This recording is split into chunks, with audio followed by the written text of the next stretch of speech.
स्वरस्वामिनी आशा भोसले यांचं वयाच्या 92व्या वर्षी निधन झालं. संगीत जगतातील एक पर्वच संपल्याच्या भावना जगभरात व्यक्त होत आहेत. सिनेसृष्टीसोबतच इतर अनेक क्षेत्रातील मान्यवरांनी त्यांच्या अंत्यदर्शनाला हजेरी लावली होती. अनेकांच्या मनात आज आशाताईंच्या आठवणींनी गर्दी केली आहे. मराठी तारका फेम आणि दिग्दर्शक निर्माते महेश टिळेकर यांनी देखील आशा भोसले यांच्यासोबतच्या आठवणींना उजाळा दिलाय. लावणीच्या रेकॉर्डिंगपासून ते अभिनेते निळू फुले यांना भेटण्याची आशाताईंची इच्छा असे अनेक किस्से त्यांनी या व्हिडिओमध्ये शेअर केलेत. नमस्कार, मी निर्माता दिग्दर्शक महेश टिळेकर. आपल्या सर्वांच्या लाडक्या गायिका आशाताई भोसले यांचा आणि माझा जवळपास 17-18 वर्षांचा परिचय, मैत्री. माझ्या गाव तसं चांगलं या सिनेमाच्या एका लावणी गीतासाठी त्यांनी आवाज द्यावा म्हणून पहिल्यांदा मी त्यांना भेटलो आणि त्यांना विनंती केली की माझ्या सिनेमात तुम्ही लावणी गावी अशी माझी फार इच्छा आहे. त्यांना ते गाणं दाखवलं, त्यांनी ते वाचलं, त्यांना ते आवडलं. मला म्हणालं छान आहे गाणं, मी गाते म्हणे. पण ते गीतकार ज्यांनी लिहिलं आहे त्यांनाही तिकडे बोलवा, म्हणजे काही शब्द मला मागे पुढे वाटले तर ते बदलता येतील. म्हटलं ठीक आहे, बोलवतो मी त्यांना. आणि त्या रेकॉर्डिंगला आल्या, गाणं रेकॉर्ड झालं, त्यांना ते फार आवडलं आणि मग आमच्या गप्पा झाल्या चहा घेता घेता. आणि मग ते मला सहज आठवल्यासारखं म्हणाले, अरे ते गीतकार नाही आले ज्यांनी हे गाणं लिहिलं ते. मी म्हटलं आशाताई, ते गाणं मीच लिहिलं आहे. अरे म्हणतात तुम्ही लिहिलं? मग सांगितलं का नाही, तुम्ही काय लपवून ठेवलं? मी म्हटलं नाही आशाताई, तुम्हाला ते आवडेल की नाही म्हणून मी म्हटलं कसं सांगावं तुम्हाला. नाही नाही नाही, तुम्ही छान लिहिता, तुम्ही लिहित जा गाणं आणि मी पुन्हा गाईन तुमच्याकडे. आणि मग तिथून आमची मैत्री वाढत गेली. अनेकदा त्या माझ्या कार्यक्रमांनाही आल्या, मराठी तारकांच्या शोलाही त्या अनेकदा उपस्थित होत्या. त्यानंतर आम्ही अनेक इव्हेंट एकत्र केले, त्यानिमित्तानं प्रवासही एकत्र केला. प्रवासातही आमच्या खूप गप्पा व्हायच्या. आणि मग एकदा त्या मला सहज असं म्हणाल्या की महेशजी, तुमची आणि फुले साहेबांची खूप ओळख आहे ना. फुले साहेब म्हणजे आपले निळू फुले साहेब.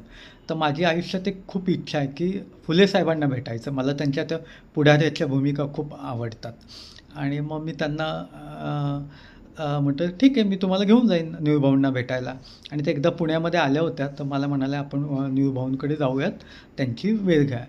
तर मी निळूभाऊंना सांगितलं की निळूभाऊ असं असं आशाताई आलेल्या आहेत आणि त्यांना तुम्हाला भेटायचं आहे. तर भाऊ एकदम हे झाले, मला म्हणाले अरे एवढी मोठी गायिका माझ्या घरी, महेश कसं काय? त्यापेक्षा असं करतो, त्या जिथं कुठं उतरल्यात तिथं मला सांग, मी रिक्षाने येतो त्यांना भेटायला. मग आशाताईंना सांगितलं निळूभाऊंचा निरोप. त्या म्हणाल्या अरे एवढा मोठा कलाकार आणि मला भेटायला येतो आहे, हे बरं नाही वाटणार. मी त्यांची खूप फॅन आहे, आपणच त्यांच्याकडे जाऊ. मग आम्ही निळूभाऊंना भेटायला गेलो, खूप गप्पा झाल्या. त्याच्यानंतर त्यांनी मला इतकेदा माझे आभार मानले की महेश, तुमच्यामुळे माझी निळूभाऊंची भेट झाली. मी म्हटलं असं ते तुम्हीही मोठे आहात, तेही मोठे आहात, दोघांना एकत्र भेटवणं हे मलाही खूप आनंद झालेला आहे. त्यानंतर मग आम्ही अनेक प्रोजेक्ट एकत्र केले. गुजरात गव्हर्नमेंटचं एक प्रमोशन गाणं होतं, त्यात हिंदी, त्यातही त्या गायल्या.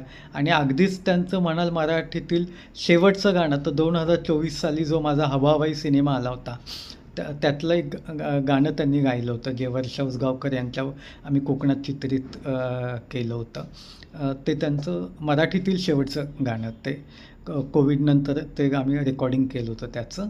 आणि आशाताई एवढ्या त्या कठीण परिस्थितीत कोविडच्याही त्या रेकॉर्डिंगला माझ्यासाठी म्हणून आल्या होत्या. त्यांच्या 83व्या वाढदिवसाच्या निमित्तानं मी हिंदीमध्ये एक टाईमलेस आशा नावाचा मोठा कार्यक्रम केला होता. त्याला इंडस्ट्रीतले अनेक दिग्गज कलाकार, संगीतकार मी बोलवले होते. त्यालाही आशाताई उपस्थित होत्या. आणि कार्यक्रम झाल्यानंतर मला त्यांनी शाबासकी दिली, महेश तुम्ही मराठीत तर मोठे कार्यक्रम करतातच, पण हिंदीतला कार्यक्रमही तुम्ही त्याच दिमाखानं केलेला आहे आणि मला खूप कौतुक वाटतं तुमचं. खरं तर त्यांना माझा स्वभाव अशासाठी आवडायचा की त्या नेहमी म्हणायच्या की तुमचा स्वभाव खूप स्पष्टोक्तपणे तुम्ही बोलता आणि मला असं स्पष्ट बोलणारी माणसं फार आवडतात. त्यामुळे आमचे ऋणानुबंध आणखीच दृढ झाले. अनेकदा मी त्यांना गिफ्ट म्हणून दिलेल्या साड्या कुठे कार्यक्रमात किंवा एखाद्या म्युझिक अल्बमच्या शूटिंगमध्ये त्या नेसल्या की त्या आवर्जून मला मेसेज करायच्या आणि व्हॉट्सअपवर फोटो पाठवायचा की हे बघा तुम्ही दिलेली मी साडी नेसली, किती छान दिसते.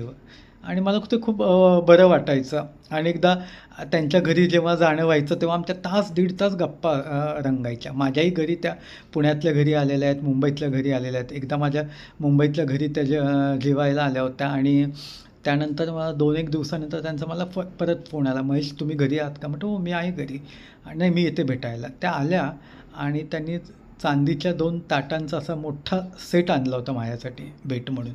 त्या मला म्हणाल्या, की "महेश तुम्ही खूप कष्टातून वरती आलेला आहात आणि मला आता वाटतं आता तुमचे सुखाचे दिवस आहेत, तर तुम्ही चांदीच्या ताटातून जेवावं."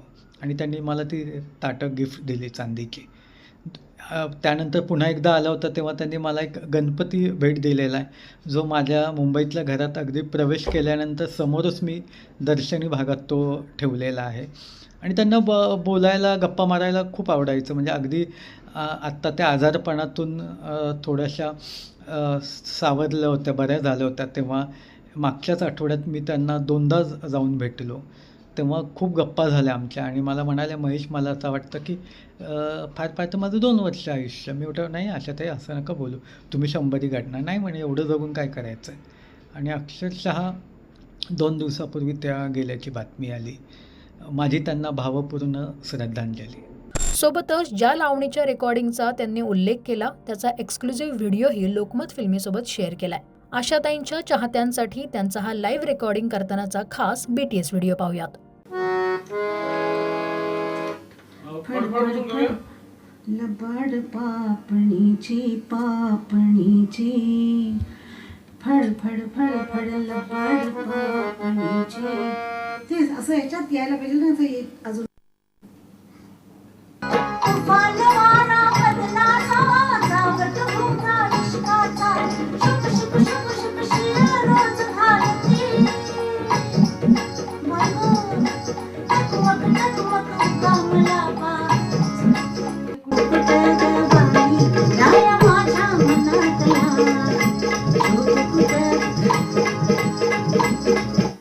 इतकं प्रेशर आलं गायनाचं.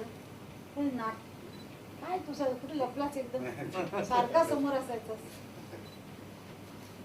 डोक्यातनं घामाच्या धारी आणि नाकावर इतकं प्रेशर आलं मला. खूप प्रेशर आल्यावर होतं ना तसं. तर गाणं खूप अवघड होतं.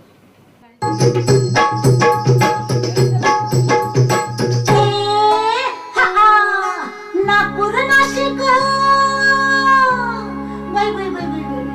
सोलापूर, सातारा, सातारा, कोल्हापूर, गोव्याला शोधू कुठं ग बाई.